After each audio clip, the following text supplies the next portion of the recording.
All right. I am here with Coach Kevin Esquivel. Kevin, how you doing today? What's going on, my man? I'm doing great. Thanks for asking. How about yourself?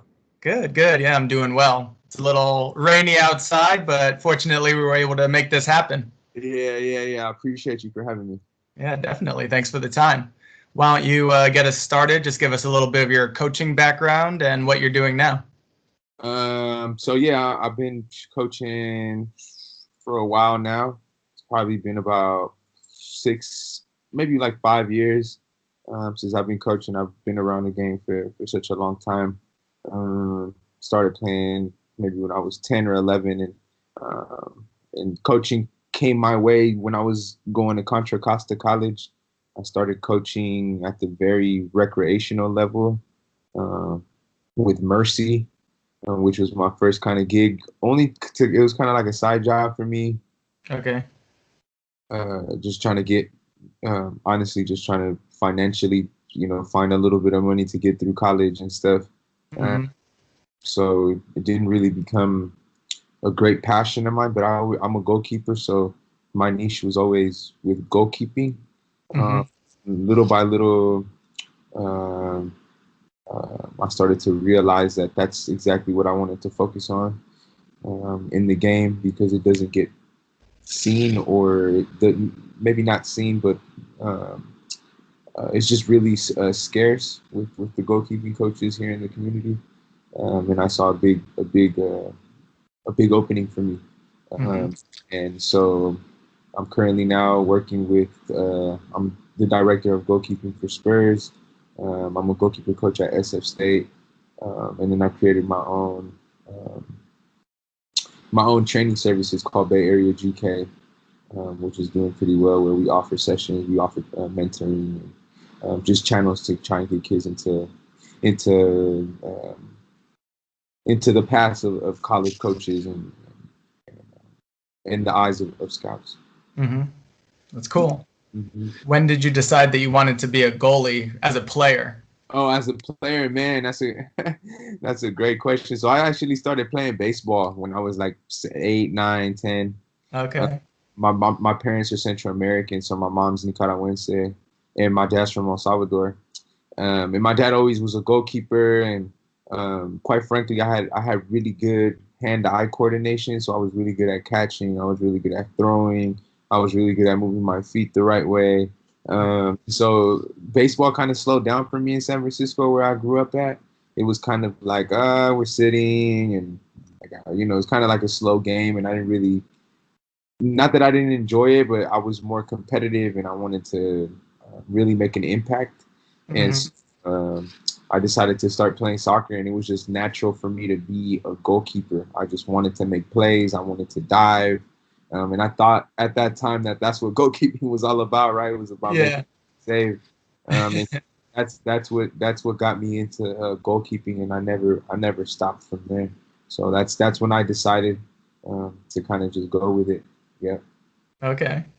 And goalkeepers are usually considered a unique breed. What would you say is unique about you as a goalie, or what you might look for in your goalies that you train? I think just a lot of courage, you know what I mean, to really stand Mm-hmm. back there. You're different. You're training by yourself. You wear different clothing. Nobody can relate to you. Only one person plays. You don't really get subbed in and out. So I think being comfortable, being uncomfortable was huge for me, and I obviously didn't know that growing up. I just loved the game, and I was willing to be the guy taking the hits. I was willing to be the guy to dive. I was willing to be the guy to get blamed when we get scored on, right? Mm-hmm. And I was also willing to be the guy to get uh, all the good stuff come to me too, right? When I would make a big save, or I was keeping my team in the game. I also I loved the attention. Of just having a good goalkeeper on your team. It's kind of rare, right? When you're For growing up, sure. you know what I mean? To have a solid goalkeeper, or to have a goalkeeper that wants to do it, or a dedicated goalkeeper. So that was me, and I enjoyed being different. So that's kind of the qualities that I see in goalkeepers now, and at the youth level. I'm like, okay, are you this is what you're signing up for, right? Are you invested in being different, right? And then the physical part also, obviously, we can dive into the technical parts and just the natural ability and the understanding and the IQ of the game. Because a goalkeeper now really is, um, you have to understand the game, right? In order to Hmm. come back there. So that's something that I really look at too. Yeah, it's definitely developed from the time where you just kind of stand in the goal, and if the ball comes your way, you save it, and then you kick it away or throw it away or whatever you need to do. The development has been so crazy. So yeah, crazy.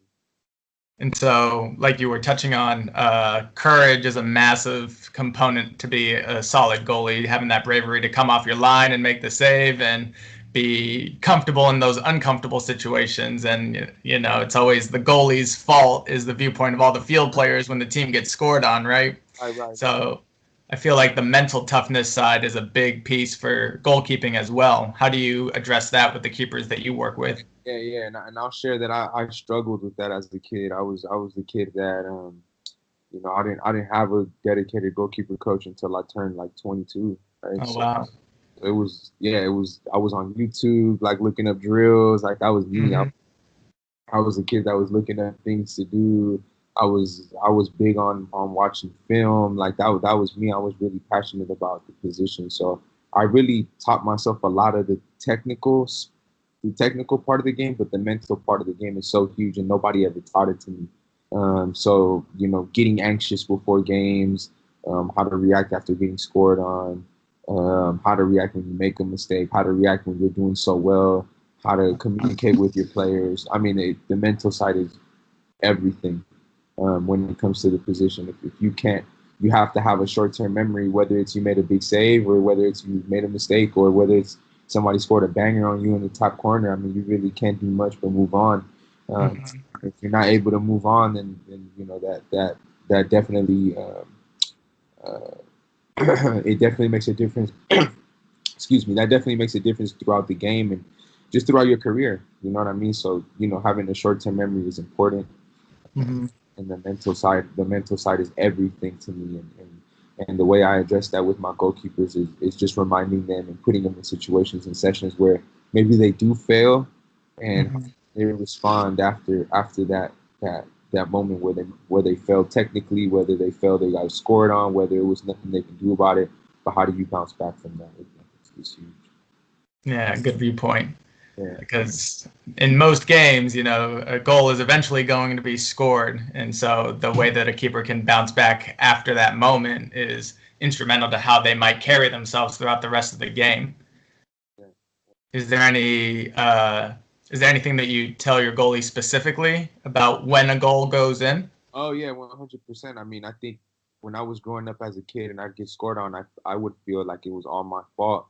Especially I'm the goalkeeper, right? I'm the one supposed to be protecting the net. But one thing that I do tell my players is I try to have them think about not necessarily the score or the goals or obviously we all want to win and that's the point, right? We all want to make saves. We all want to be great. But I think for Mm-hmm. me, what I tell my goalkeepers is, hey, look, um, what can you be doing at this very moment to help your team, right? So the ball can be, you can have, it could be a corner kick in favor of you guys. Like, what are you doing right now to put yourself in a position to help your team? It's living in present time, right? As opposed to thinking like, oh, like I messed up on this last play. Now, you know what I mean? No, it's more like, okay, what can I be doing right now, even when the ball is way on that other side, to help put my team in the position to win, or Mm-hmm. you know what I mean? So we take it play by play is what I tell them, right? So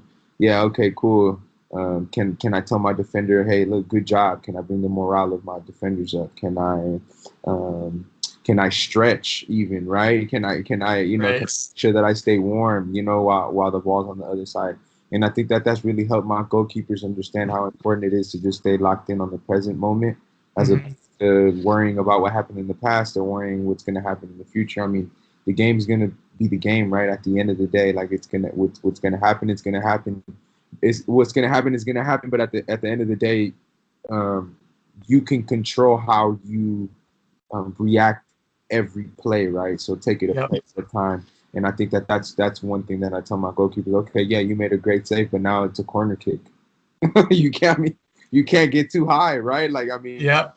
you just made a great save, awesome, but now you got to deal with a corner kick, right? Same with the Mhm. PK, right? I've seen goalkeepers get you'll see it a lot actually. You'll see a goalkeeper save a penalty kick, and they'll be like, oh, like super hyped up, Oh yeah.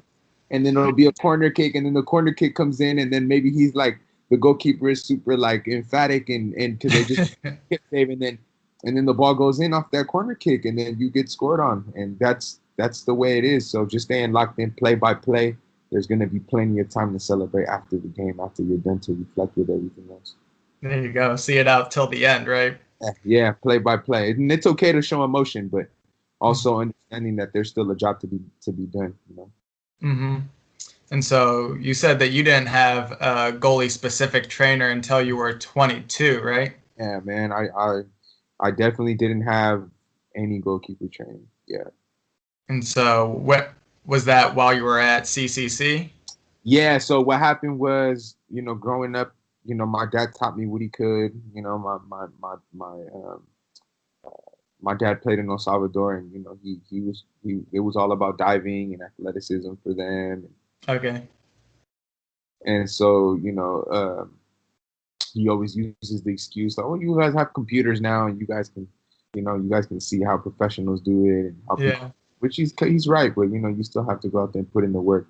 But to answer your question, yeah, man, throughout my whole I played club soccer in San Francisco my whole life, and I always had parents try and help me out that had no clue what they were doing. I appreciate them, 100%, but they had no clue what they were doing.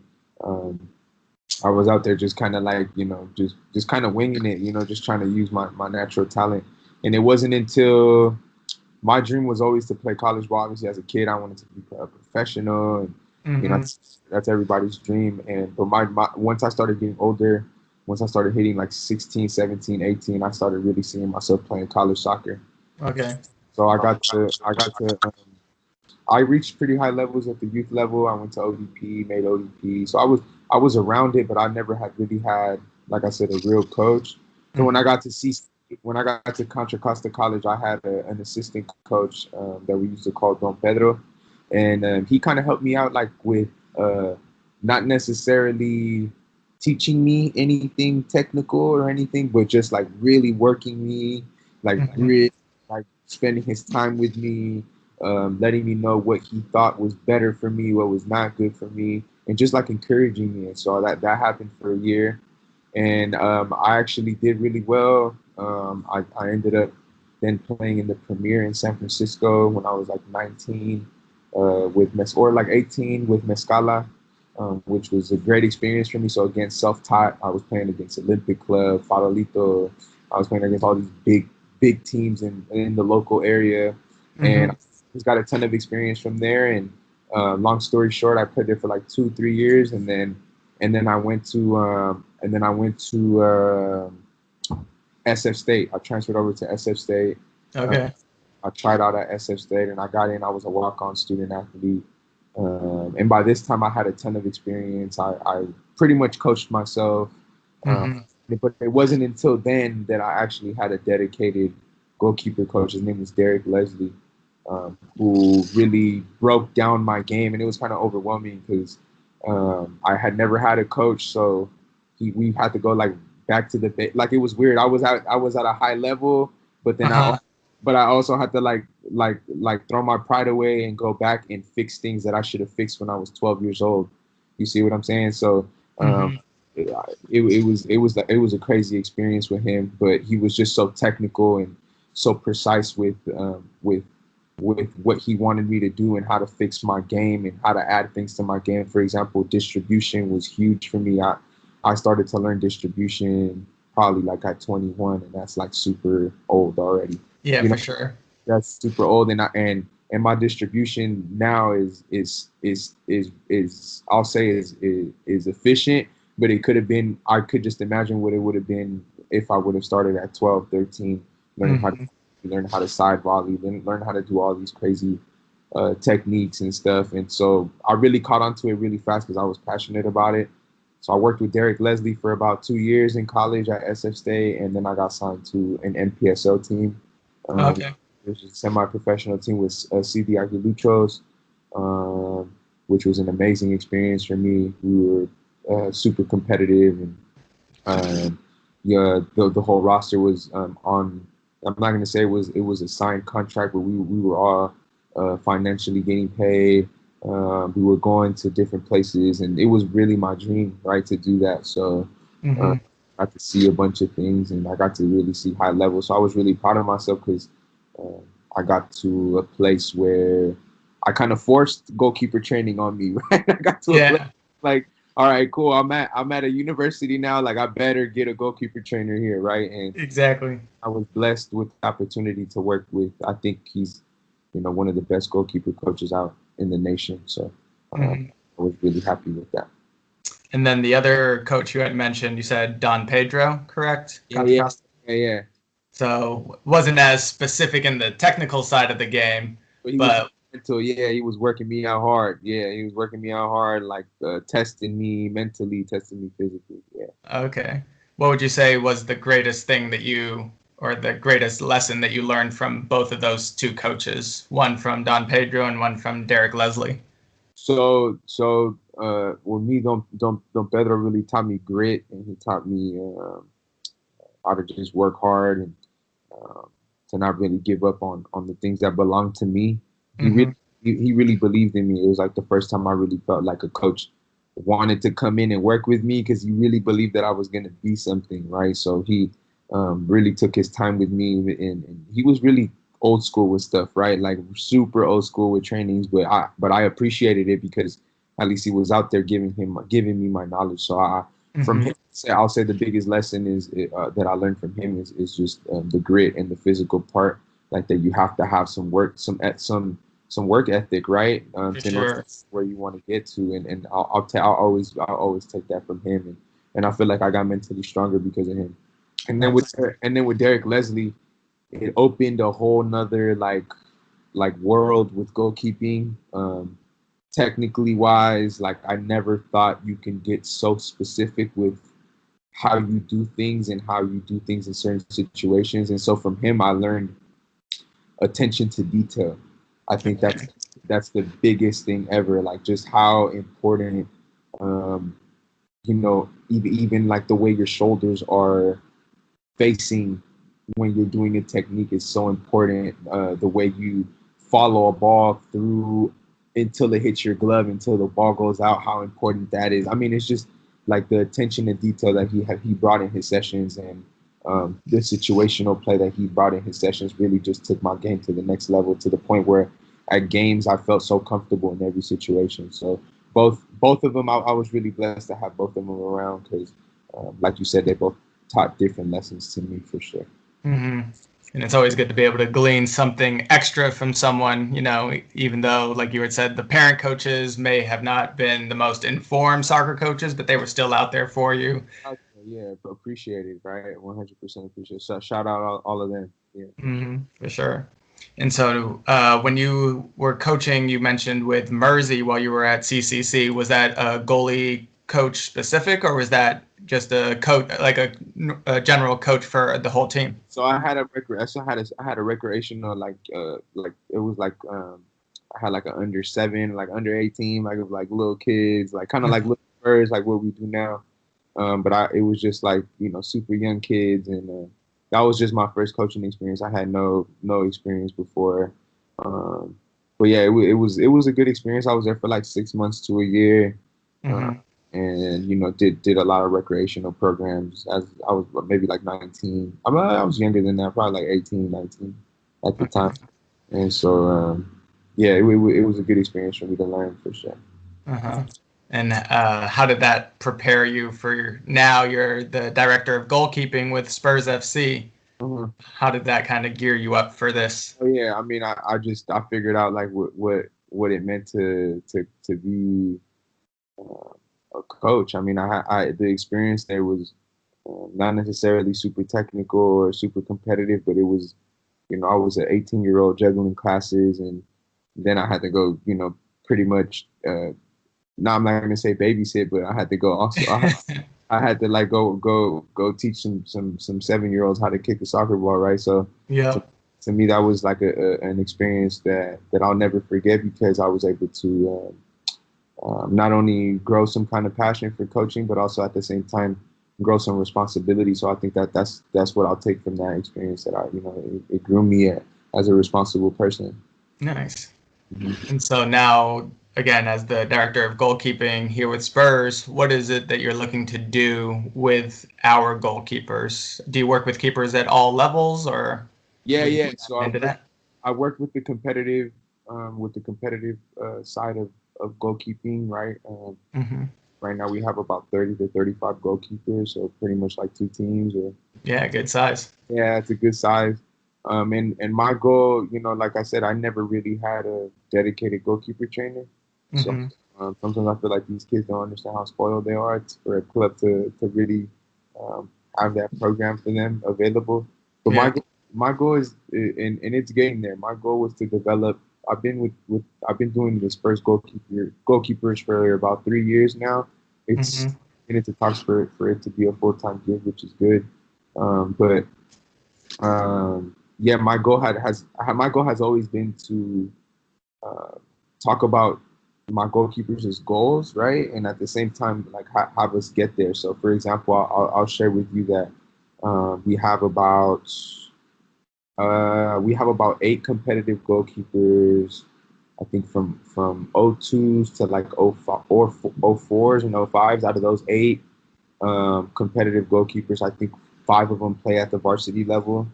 In high school, I think 3 of Mm-hmm. them start, and there's about 3 or 4 of them that are already getting seen by college coaches. So I think that's really important for me. I want to give them a path to say, hey, look, by your senior year, you're going to have 5 offers on the table. Um, Mm-hmm. and obviously, I'm being a little biased, but I want to take guys into SF State because I just Yeah. it's a great experience there. But there's always better opportunities. But that's always a great option, and so that's one of my things. My biggest thing is to just obviously develop, but obviously develop with a purpose, right? We're not going to just develop just to develop. Like, what are your dreams? What are your goals? And I think it's important to just create those connections and those pathways with the college coaches. And that's my goal, and it's getting there, and I'm super super hyped about it. And it goes the same for like the youngers, like the 05s, 06, 07s, Mm-hmm. just to develop them and for them to start to realize that they can really get to somewhere, right? And that there is space to improve, and that there is space to there is an opportunity for you to play at any level that you want to. And I think that's important. Mm-hmm. And those ones, those 05s and 06s, are going to be getting into the high school realm soon. Right. So you already have players that you're working with at the varsity, junior varsity, freshman team level, and they can take it. From what I've seen, they sort of all train relatively at the same time, right? Right. They're all together. Right. They're all together, and I think that's cool too. Right. I got a kid that plays varsity at Berkeley High. I got a kid that plays um, uh, that's a starter at Albany High, and then I have a girl that starts at El Cerrito High, and they're all at the varsity level. I got a goalkeeper also that plays on the El Cerrito varsity team, also. So I mean, just creating these, passing these opportunities, and hopefully, they'll take the opportunity by the horns and do what they feel is best for their career and for their education. Really, I want to provide free education for everybody. Mm-hmm. And them having the courage to take those opportunities, like you said, take it by the horns. Yeah, you got to grab it. I mean, we're putting in the work. I mean, it's like I tell them, like, hey, look, we're putting in all this work with you guys. Look, at the end of the day, yeah, this is my job, but I want to make sure that we have an end goal, right?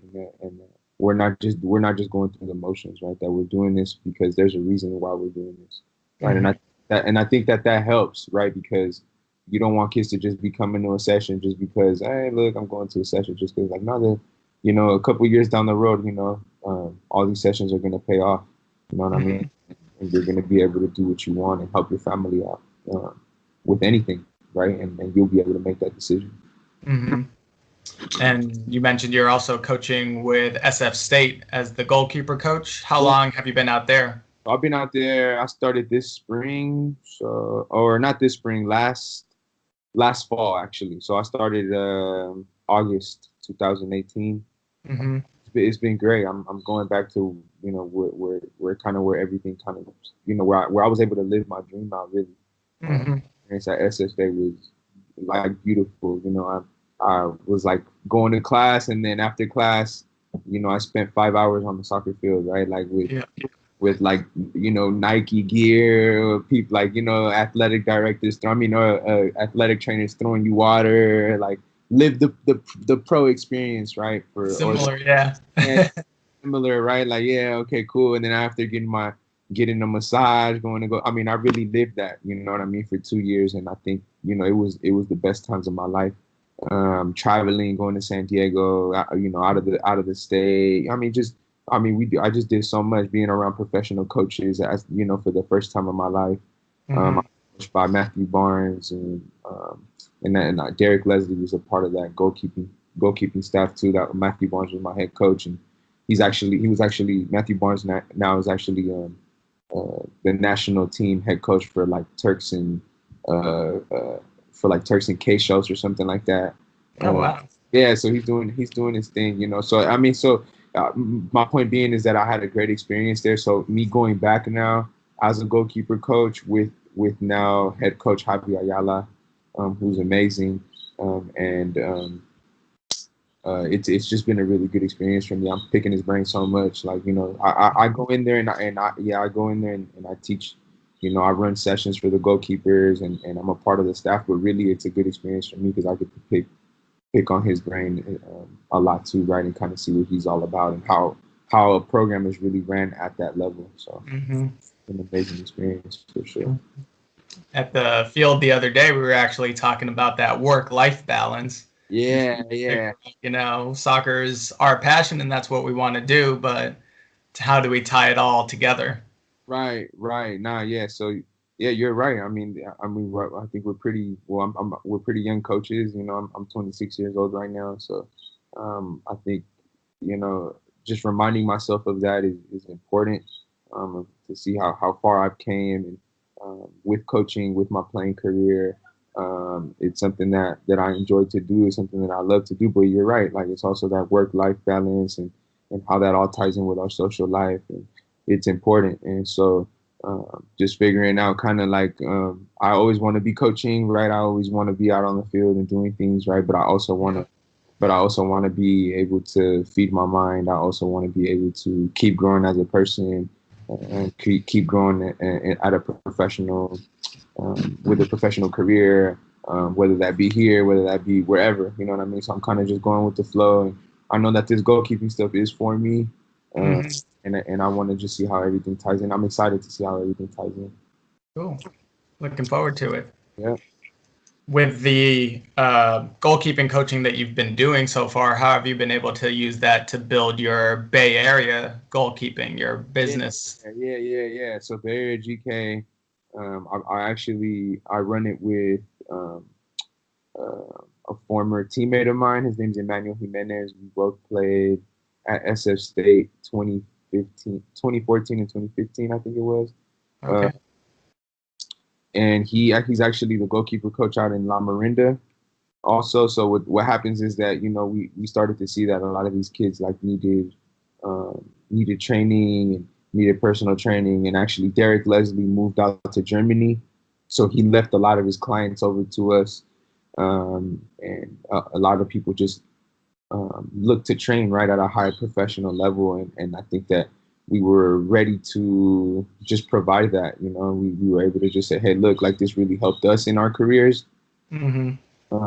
Let's provide that to everybody else. So with Spurs, I have a lot of the Spurs players that come out and do private lessons. I have private lessons from a lot of the San Jose Academy kid goalkeepers come out and work with us. La Miranda. I got a lot of Pleasanton Rage clients that come out and work with us. Just pretty much from everywhere. They're coming out. The struggle right now is trying to figure out like field space and Oh, time, yes. right? Yeah, so it's crazy. So on the weekends is when we get scheduled all pretty much all day. But yeah, I mean, I think BayAreaGK is more of an identity. It's a platform for people to follow their dreams and get the sessions. Kind of like what I told you, I wasn't able to get sessions when I was a kid, right? Mm-hmm. I just want to be able to provide that and be able to provide a professional level setting of training. Uh, Mm-hmm. I think that it's vital. And Derek, like I said, Derek Leslie really put us on to not only his idea of sessions, but also his clientele. And so we're busy. We're pretty busy, and it's starting to get a little overwhelming because of the time, right, and the Yep, space. for But sure. we'll start to figure it out. We just ran a couple of clinics we called it an elite clinic, where we had like the top high school keepers come out from all over the Bay Area. We had about 10 kids out there. Uh, Mm-hmm. 16-year-old. I think the oldest was like 19, and the youngest being like 15, I think. And it was just like a super professional environment. We're sponsored by Kipare. We're sponsored by Kipare, and we do like a bunch of, not only sessions, but a lot of talking about goals and mentoring and Mm-hmm. what our experience was as players, right? And what our experience was as coaches and all that good stuff. And connecting them to college coaches, really. I mean, every time you come out with BayAreaGK, I work. I work at the college level. Our Emmanuel also, my business partner also works at the college level. We're all talking with college coaches. So if we see something we like, that you'll be put on the radar really quick. And it's already happened, a ton of times where we brought kids out to camps because of BayAreaGK, we've been able to say, oh, like, it's kind of like the scouting thing, like, oh, I really like this kid, I think he could really Yeah. level, and then you bring him out to a camp, and then coaches are all in. So I'm like, okay, this can become something, right? So Mm-hmm. it's pretty cool. So it sounds like having the opportunity, because I also offer personal and group training sessions through my company, Be Elite Soccer Training. And it seems like you have the same idea in that the kids need this extra training because the training that they have going on with their teams in their own environments isn't enough to help them get through to that next level. What do you see as the biggest differences across your goalies, whether it be based on ability level or based on age? Maybe younger kids have a tendency to do one thing as opposed to older kids, just from your viewpoint. Yeah, I think, yeah, you hit it spot on. I think at the club level, sometimes you have like 45 minutes to an hour with a goalkeeper, and then they have to like hop in back with their team or whatever the case may be. Mm-hmm. It's with groups, right? And sometimes the groups, just because of the way the club is being handled, or just because of the amount of goalkeepers that there is, sometimes the level of goalkeeping isn't always there. Maybe you'll have somebody that's at this level, and then you'll have somebody that's at a little bit of a higher level, and so the intensity of the session kind of starts to degrade a little bit. And Mm-hmm. so when they do personal sessions with BayAreaGK, I make sure that if it's a group session, that whoever somebody's working with is at the same level, right, or with whatever we're doing. That's so the intensity actually goes up, right, and there's actually some competitiveness.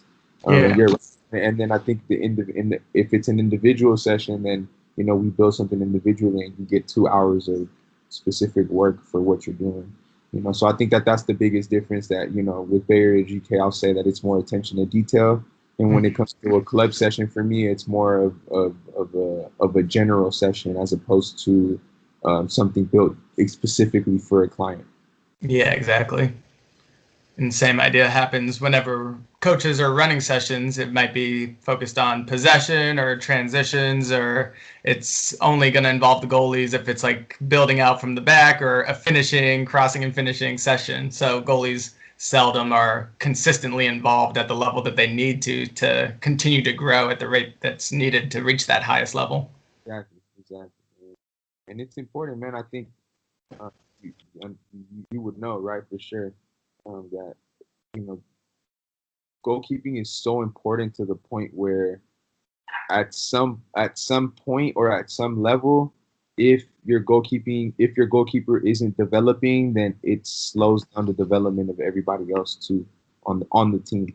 Mm-hmm. I'm a firm believer in that. Like, you can go to a tournament and you can be at some point, like, you're at a tournament, your team is playing so well, and you're doing this, and everybody's like developed so well, and everybody's just playing at a really high level. But if your goalkeeper hasn't developed, then you can go in there and play the best tournament ever and be qualified to a regional or a national tournament. But if your goalkeeper isn't developed, then your whole team isn't going to that national tournament, right? Because you need to have a developed goalkeeper, to really be a competitive team and really develop. You know what I mean? Forget the wins and the losses. It's to really develop the whole rest of the team, right? And for the team to feel like, okay, we have a goalkeeper, right? Now we can develop. Now we can play out the back. Now we don't have to just boot the ball up all the time, right? And I think that stagnates the development of a lot of clubs, and I think that people are starting to notice that, and I'm really happy that the Spurs have noticed it right away, right? Yeah, for sure. That it's very important to have. It's a position that can make or break the development of everyone. So I think it's important. Mm-hmm. You got to have a lot of trust in that goalie as well. And, it might just take that one big save for the whole team's energy to change and get lifted. You know what I'm saying? Can you think of a moment that you've had as a goalie that it was a game-changing moment or the biggest moment of your career playing-wise? Yeah. I have a couple, man. I have a couple, but I'll stick to college just because it was a great experience for me. Mm-hmm. I remember I started a game against Sonoma State, and we went into overtime with them. And I remember that we were like a super defensive team at the time. Like we weren't, our goal was to defend our net and to keep it at 0. That was just our philosophy, our coaching philosophy. And then we attack with counter-attacking. And I remember that game we were just getting like offensively, Sonoma State was just on fire. Like they were just creating opportunities. Yeah. And for me, I made a save. It wasn't a crazy save, but it was a save that was really needed. Where it was like a cutback cross, and like the guy, I think it was like a cutback cross, and I came across my goal, and he hit it didn't hit it too hard, but he hit it like really placed, and I was able to stay technical, stay composed, stay square, and I dove to my right and just tipped it over the bar. Like I said, it wasn't nothing crazy, but it was at a crucial time. I think it was like 7 minutes left in overtime, and it really shifted the momentum of the team where we started pressing and pressing. We unfortunately didn't score, but I felt the momentum change completely after that save, kind of like how you said, because it gave our team confidence, and it said, okay, cool, like we know we can defend, and we have a goalkeeper that's making saves. Now we feel confident going forward. And I think that that was one of the first times that I ever felt like, wow, like this save really changed the dynamics of our play. You know what I mean? And the way we're approaching the rest of the game. But that was one of those moments for sure. I've had a ton of them, but that was one that really sticks to me. Okay, there we go. What about as a coach? Have you seen any of your players have any of those heart-stopping moments or massive saves? No, it wasn't even. And I'll tell you what. For me, like I get more excited over distribution than I do saves now. Okay. Yeah, I get more excited over like the little things, right? Like the cutting off, the communication, like all that good stuff. So I'll share with you. Yeah, I saw one of my, I think it was like an 0-3 goalkeeper that. Again, our Spurs team just wasn't attacking. Like we were kind of like on our half the whole time. Mm-hmm. Came in and cut off a cross right off a corner kick, and he just hit like the nastiest side volley to his forward, and we scored a goal. And we had and we had an opportunity in like the last 30 minutes, and off of that, off his decision making of coming out and crossing the ball, of coming out and holding the ball appropriately. Seeing what was available to him, and then having the appropriate technique to get that ball to that forward, and trusting that forward was going to go up there and finish. And he finished that goal, and then we won 1-0. So it was good. That was like a moment for me where I felt really happy and really proud, right? Again, it comes back to the progression of teams, right? Like if you have a solid goalkeeper back there, your team is going to progress in all ways, wins, as a team, chemistry, soccer wise, just soccer IQ wise. I mean, I really believe that. So. Mm-hmm. And I always tell my players that the game can change in an instant. And just like that example there, your Spurs team is about to get scored on, but because the keeper makes that great save, and like you had said, the decision making to have this head up and have the awareness that his forward was open into the space, quality in the distribution now flipped on the head, and now they're able to score down the other end. Yeah, exactly. So those are really proud coaching moments. Not necessarily because we train that all the time, but because the decision making, like you said, right? Just the awareness and like just to know, like, okay, like this is all paying off, right? So Mm-hmm.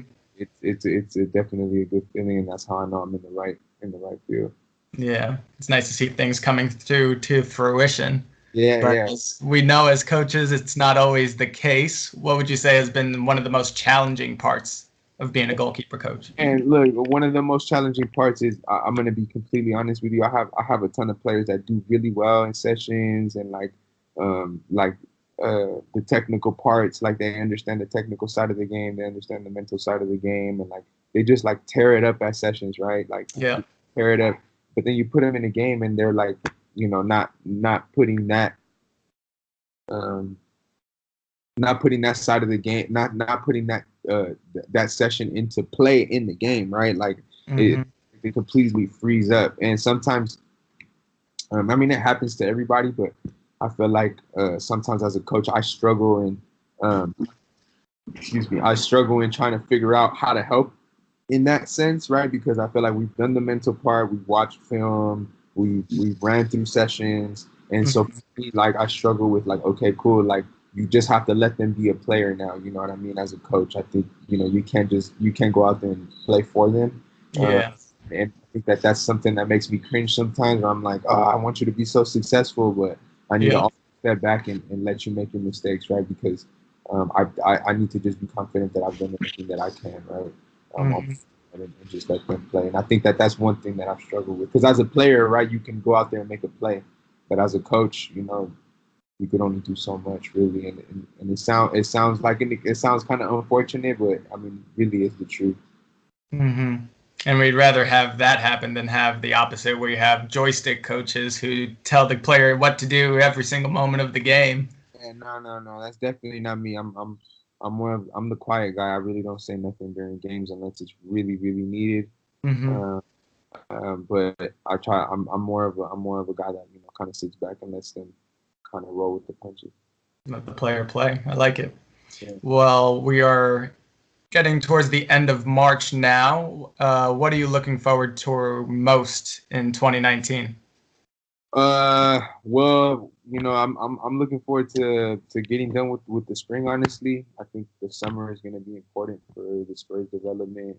Um, I'm looking into playing again soon too. So even me going out there and training is going to be important too. I like to lead by example. Mm-hmm. It's hard to no, and it's not a knock against any coach, but sometimes it's hard to be a coach and not be able to demo, especially a goalkeeping coach. For sure. So that's something important too.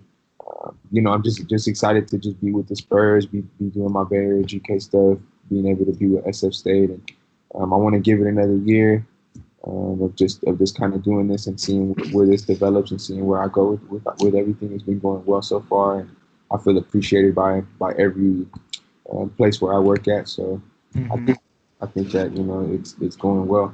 It's going well, and I think I'm just excited to see also where the players are going to end up at. Right, like a lot of the players are, getting to be juniors soon. Some are going to be seniors soon. And, Mm-hmm. it's excited to see like, okay, like where is this going now? You know what I mean? And just kind of rocking with that. So yeah, good times coming, my man. Sounds good.